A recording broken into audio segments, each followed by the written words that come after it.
பேரறிவாளன் உள்ளிட்ட 7 பேரை விடுவிக்க கோரி சென்னை எழும்பூரில் உள்ள ராஜரத்னம் அரங்கத்திலிருந்து கோட்டையை நோக்கி பேரணியாக சென்று தலைமைச் செயலகத்தில் மனு அளிக்கப்பட உள்ளது.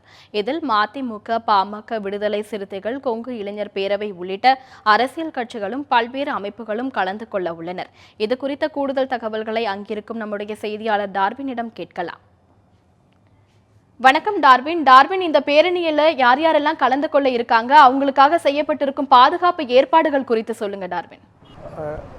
ராஜீவ் காந்தி கொலை வழக்குக்கு பிறகு சுமார் 26 பேர் அவர்களுக்கு தூக்கு தண்டனை அறிவித்திருந்தாங்க. அதான் மரண தண்டனை விதிக்கப்பட்டிருந்தாங்க. பின்பு அதில் 19 பேர் விடுவிக்கப்பட்டார்கள். பின்பு 7 பேருக்கு அந்த தூக்கு தண்டனை கொடுக்கப்பட்டிருந்தது. அதிலும் கடந்த 2000ஆம் ஆண்டு அதிலும் நளினி அவர்களுக்கு இந்த தூக்கு தண்டனை ரத்து செய்யப்பட்டிருந்துச்சு. பின்பு அது மேல் தமிழக அரசு அப்போ ஜனாதிபதிக்கு ஒரு கருணை மனு அனுப்பியிருந்தார்கள். அதில் சாந்தன், முருகன், பேரறிவாளன் உள்ளிட்டவர்களுடைய தூக்கு தண்டனையும் ரத்து செய்ய வேண்டும் என்று ஒரு கருணை மனுவை அனுப்பியிருந்தார்கள். அந்த கருணை மனுவானது கிட்டத்தட்ட ஒரு 11 ஆண்டுகளுக்கு பிறகு நிராகரிக்கப்பட்டிருந்தது. எனவே மீண்டும் தமிழக அரசு அதை மீண்டும் சுப்ரீம் கோர்ட்டுக்கு மேல்முறையீடு செஞ்சாங்க.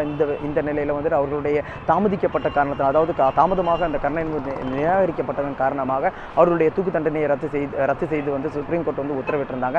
இந்த நிலையில் 2014ஆம் ஆண்டு உடனடியாக இவர்களை விடுதலை செய்வதற்கான ஏற்பாடுகளை தமிழக சட்டப்பேரவை ஒரு தீர்மானமாக நிறைவேற்றி உடனடியாக விடுதலை செய்ய வேண்டும் என்ற ஒரு தீர்மானம் நிறைவேற்றப்பட்டது. இந்த நிலையில் அந்த தீர்மானமும் தீர்மானத்திற்கு எந்த ஒரு அதிகாரம் கிடையாது. அதாவது தமிழக அரசிற்கு தன்னிச்சையாக எந்த அதிகாரமும் கிடையாது.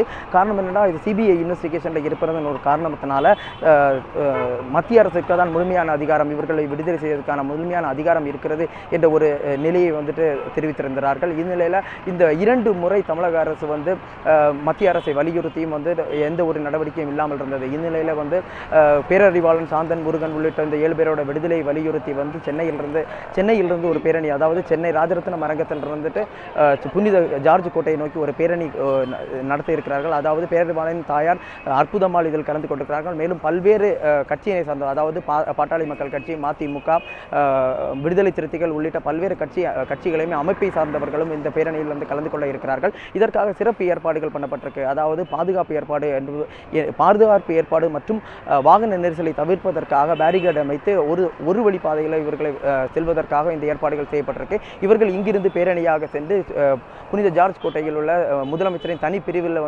மனு கொடுக்க இருக்கிறார்கள். முடிந்தால் முதலமைச்சர் பார்க்க விரும்பினால் அவர்களிடமே நேரடியாக மனுவை அளிப்பதாகவும் இவர்கள் தெரிவித்திருக்கிறார்கள். அதாவது அற்புதமால் பேசும்போது முதலமைச்சரை நேரில் சந்தித்து நிச்சயம் இந்த மனுவை அளிப்பேன் என்று ஒரு உறுதியை தெரிவித்திருக்கிறார். நிச்சயமாக அவர்கள் அதற்கு அனுமதி தருவார்கள் என்றும் அவர் நம்பிக்கை தெரிவித்திருக்கிறார். ஆனால் பாதுகாப்பு ஏற்பாடை பொறுத்தவரை இங்கு தற்போது போலீசார் குவிக்கப்பட்டிருக்கிறார்கள். அரசியல் கட்சியினர் பல்வேறு அரசியல் கட்சியினை சார்ந்தவர்களும் இதில் கலந்து கொள்ள காரணத்தினால் எந்த ஒரு அசம்பாவிதம் நடத்தக்கூடாது, ஒரு எமோஷனலான முடிவுகளை மக்கள் எடுத்துவிடக்கூடாது என்பதற்காக பாதுகாப்பு ஏற்பாடுகள் தீவிரமாக பண்ணப்பட்டிருக்கு. நூற்றுக்கணக்கான போலீசார் இந்த பாதுகாப்பு பணியில் ஈடுபட்டிருக்கிறார்கள். ஷர்மிளா, உங்களுடைய தகவல்களுக்கு நன்றி டார்வின்.